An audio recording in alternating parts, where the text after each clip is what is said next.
নমস্কার, আমি কুমকুম কারার। আজকে যে কবিতা কথায় পাঠ করা হয়েছে সেটি পশ্চিমবঙ্গের হাওড়া জেলার বালিটিকুড়ি এলাকার অন্তর্গত বালিটিকুড়ি নবীন ক্রীড়া সংসদের ম্যাগাজিন থেকে সংগৃহীত কবিতা। চলুন তবে আজকের কবিতাটি শুনে নেওয়া যাক।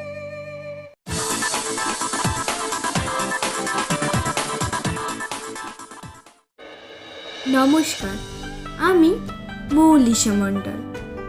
কবিতা কথা নিবেদনে আজ আমি পাঠ করেছি কবি দীপক জানার লেখা কবিতা শরতের শেষে। শীতের আমেজ এসেই গেল, শিশির ঝরার দিন। রোদের সে তাপ নেই তো তেমন, আরোই যেন ক্ষীণ।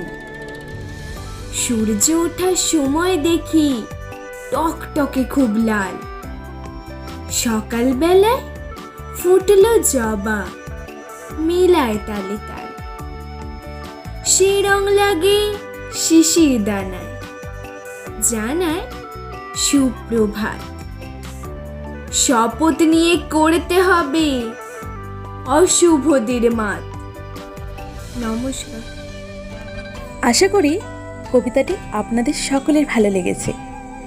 আপনাদের যদি মনে হয় কবিতার কথায় কবিতা পাঠাবেন, তাহলে আপনাদের নিজেদের লেখা কবিতা আমাদের ইমেল আইডিতে স্বেচ্ছায় পাঠাতে পারেন।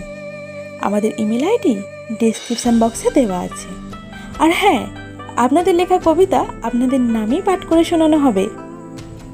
আর প্রত্যেক রবিবার আমাদের নতুন ভিডিও আপলোড করা হয়, আপনারা কিন্তু দেখতে অবশ্যই ভুলবেন না। কবিতা কথার কবিতা আশা করি সকলের ভালো লাগবে।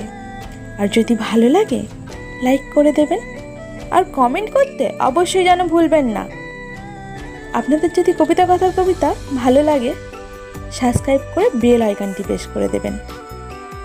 তাহলে আমাদের ভিডিও আপলোড করা মাত্রই আপনার কাছে নোটিফিকেশান চলে যাবে। সকলে সুস্থ থাকবেন, ভালো থাকবেন। ধন্যবাদ।